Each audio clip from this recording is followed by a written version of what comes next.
સૌરાષ્ટ્ર જલધારા ટ્રસ્ટની જે આજ ઇમેજ બની છે, જે એમની જે ક્રેડિટ છે, એ ઘણા જ લોકોના પ્રયાસ અને મહેનતના પરિણામ રૂપ બની છે. બરાબર. જો આજ સરકાર સૌરાષ્ટ્ર જલધારા ટ્રસ્ટની વાતને ધ્યાનમાં લે છે, તો એવી રીતે ગામ લોકો સૌરાષ્ટ્ર જલધારા ટ્રસ્ટની વાતને ધ્યાનમાં લે છે. સૌરાષ્ટ્ર જલધારા ટ્રસ્ટની વાતમાં કોઈ જગ્યાએ કોઈ સ્વાર્થ દેખાતો નથી કોઈ, અને છે પણ નહીં. એટલે આ બધા જ વિચારો બળ આપે છે, એટલા માટે થાકતો નથી હું. અને મને આશા છે કે હું આ કામમાં લગભગ થાકવાનો નથી અને મારા છેલ્લા શ્વાસ લગન પ્રયાસ શરૂ રાખવાનો. આ આખા કાર્યની અંદર કોઈક ઈશ્વરીય સંકેત કામ કરી ગયો હોય એવું લાગે છે? આપની કેવી લાગણી છે? ઈશ્વરના રાજીપા વગર તો કોઈ કામ થવાનું નથી. હું એવું માનું છું કે વ્યક્તિને મદદરૂપ બને એ ઈશ્વરીય કામ છે. એટલે ખરેખર આ જે કઈ કામ થઈ રહ્યું છે એ બહુ બધાના સહયોગથી થયું છે. ખાસ કરીને સુપર જેમ્સ વાળા રાજેશભાઈ મહેતા, એમનો ખૂબ સહયોગ રહ્યો છે.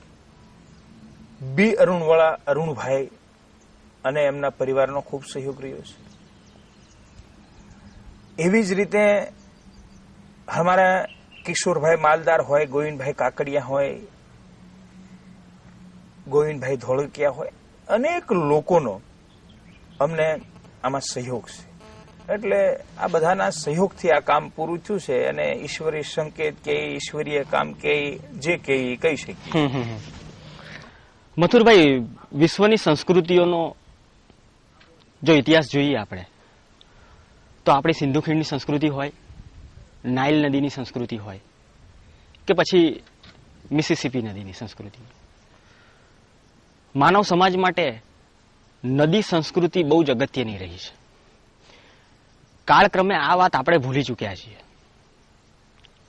ઘણી બધી નદીઓ હવે માત્ર નકશામાં જ રહી હોય. એ ગામના લોકોને પણ યુવાન આજે હોય એને ખબર ના હોય કે આ ગામમાંથી અહીંયા નદી પસાર થતી હતી. આ નદીઓને પુનર્જીવિત કરવામાં આવે તો વધારે સારું પરિણામ આવે. રાજુભાઈ, તમારી બહુ મહત્વની વાત છે. અમે એક સૌરાષ્ટ્રની આખી ધરાને રસાળ કરવા માટે જે ડેમ પાણી રોકવાની જે વાત છે એ પ્રકારનું અભિયાન આગળ ધપાયું છે. કે એક ગામ હોય, એની 5000 વીઘા જમીન હોય તો નાના મોટા એ ગામમાં 75 ડેમો બને. એક ગામની 15000 વીઘા જમીન હોય તો એ ગામની અંદર નાના મોટા 2 ડેમ બને. આ કોઈ 25000 ખર્ચે બનતો હોય તો કોઈ લાખના ખર્ચે બનતો હોય, આવા ડેમ. એટલે તાત્કાલિક જમીનમાં પાણી ઉતરે, એમાં બાષ્પીભવન થતું અટકે અને સીધું જમીનમાં પાણી ઉતરે, જમીનની કહે પાણી જાય, જમીન રસાળ થાય અને પાણીના લેવલ ઊંચા આવે અને એ નાના હોંકળામાં પ્રવાહ શરૂ થાય અને નદી. બરાબર. હવે સૌરાષ્ટ્રની 2 આવી નદીઓ છે, એની ઉપર 2 કિલોમીટર આડબંધ બાંધવાનું, શેક ડેમ બાંધવાનું. એટલા માટે અમે આ નદીઓને જીવંત કરવા માટે. બરાબર. અને એ જીવંત કરવાથી બહુ મોટી સંખ્યામાં પાણીનો જથ્થો રોકાશે અને આખી ધરા રસાળ થશે, પર્યાવરણ સુધરશે, હરિયાળી આવશે અને ઉત્પાદનો વધી રહ્યા છે અને વધવાના આવશે. પણ આના સામે મોટો ખતરો એ છે કે રોકેલું પાણી વૈજ્ઞાનિક પદ્ધતિથી વાપરવું પડે. મેં આગળ વાત કરી એમ, એ માટે આપણે સરકાર વધારે સહયોગ કરે એ માટે અને ખેડૂતો અપનાવે એ માટેનો આપણો પ્રયાસ શરૂ છે. બીજો, આ 2 કિલોમીટર ડેમ બાંધવા માટે આ ડેમ મોટા હોય છે. કોઈ 30 લાખનો, કોઈ 40 લાખનો, કોઈ કરોડ રૂપિયાનો, કોઈ 10 લાખ રૂપિયાનો. એટલે એવરેજ 30 થી 35 લાખ રૂપિયાનો એક ડેમ હોય છે. તો આમાં 60% સરકાર આપે, 40% ગામ લોકો આપે. તો આ લોક ભાગીદારી અઘરી હોય છે. એટલે કે મોટું કામ, એટલે લોક ભાગીદારી ઘણી મોટી ઉભી કરવી પડે. સાચી વાત છે. એટલે સરકાર અમારી સાથે એગ્રીમેન્ટ કરે છે, અમે ગામ કમિટી સાથે એગ્રીમેન્ટ કરીએ છીએ. ગામ કમિટીએ કામ કરવાનો અધિકાર, લેબર કોન્ટ્રાક્ટ નક્કી કરવાનો અધિકાર, અને એ ગામ કમિટી પાસે 100 વર્ષ તૂટે નહીં એવું કામ અમારા એન્જિનિયરો ઉપર ઉભા રાખી અને અમે કામ કરે. હું વિશ્વાસમાં માનું છું. અવિશ્વાસના વાતાવરણમાં કોઈ દિવસ સારું કામ થાય નહીં. એટલે ગામ કમિટીને સંપૂર્ણ વિશ્વાસ બેહે એટલા માટે અમે એવી સિસ્ટમ ઉભી કરી છે કે સરકાર અમારી સાથે એગ્રીમેન્ટ કરે, અમે ગામ કમિટી સાથે કરીશ. સરકારના જે 60% હિસ્સો જેનું બિલ બને એ બિલની કોપી સાથે અમે ગામ કમિટીને 60% નેટ આપી દઈએ છીએ. હવે વહીવટી ખર્ચ છે એ સૌરાષ્ટ્ર જલધારા ટ્રસ્ટ ભોગવે છે, અંદાજે 5% જેવો લાગે. અને અમે સામટી સિમેન્ટ ખરીદીએ છીએ એક સાથે.